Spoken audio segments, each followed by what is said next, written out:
Lebanon's embattled leadership, under fire after a massive explosion to large parts of central Beirut, faced public fury Thursday and stern calls to reform from the visiting French president and the International Monetary Fund. Grief has turned to anger in the traumatized nation, where at least 145 people died and more than 5,000 injured in Tuesday's blast. French President Emmanuel Macron said he proposed to the Lebanese authorities a roadmap of urgent reforms to unlock billions of dollars in funds from the international community, and that he would return in September to follow up. Authorities believe the explosion happened when huge quantities of ammonium nitrate stored at a port warehouse for years started a fire. Top U.S. envoy for Iran, Brian Hook, is leaving his post, and Elliot Abrams, the U.S. Special Representative for Venezuela, will add Iran to his role, quote, following a transition period, end quote, with Hook, U.S. Secretary of State Mike Pompeo said Thursday.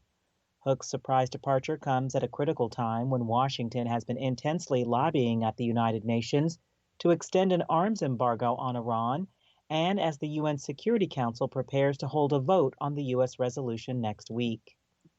Thursday, the State Department said the United States has lifted a global health advisory imposed in March advising U.S. citizens to avoid all international travel because of the coronavirus pandemic. In a statement, it said, quote, with health and safety conditions improving in some countries and potentially deteriorating in others, the department is returning to our previous system of country-specific levels of travel advice, end quote. More countries across Europe imposed new travel restrictions and containment measures Thursday, with fears growing over a second wave of coronavirus infections. Britain has reimposed quarantine for travelers from Belgium, Andora, and Bahamas, following a spike in coronavirus cases in those countries. Norway announced Thursday that France would be considered a red zone due to the resurgence of coronavirus cases there, meaning all travelers arriving from France face a mandatory 10-day quarantine. Switzerland, Monaco, and the Czech Republic were also hit with similar restrictions, the Norwegian Foreign Affairs Ministry said. Nearly 19 million people worldwide have been infected with the virus. Johns Hopkins University in the United States reports those countries flattening their curve of new cases in the past 5 days are the United States, Brazil, Mexico, South Africa, and Russia. Those countries showing a rise with this same measure include India, Colombia, Peru, Iran, and Iraq.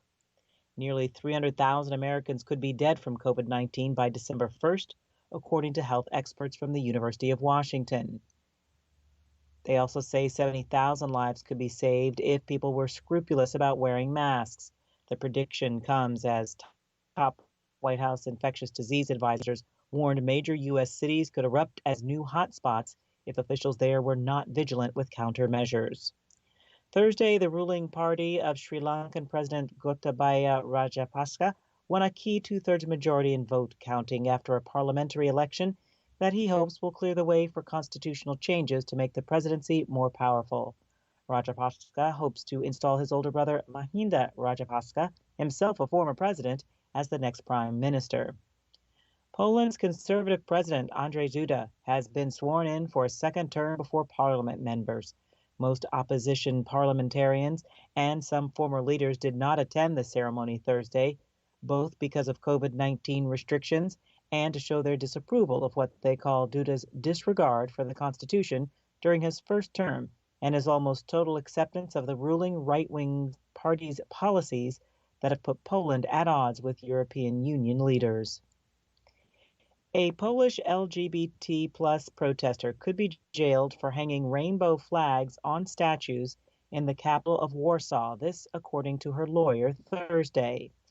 LGBT plus rights have become increasingly divisive in Poland under the ruling Nationalist Law and Justice Party, which President Andrzej Duda has dismissed as a foreign, quote, ideology, end quote, undermining Poland's traditional Catholic values.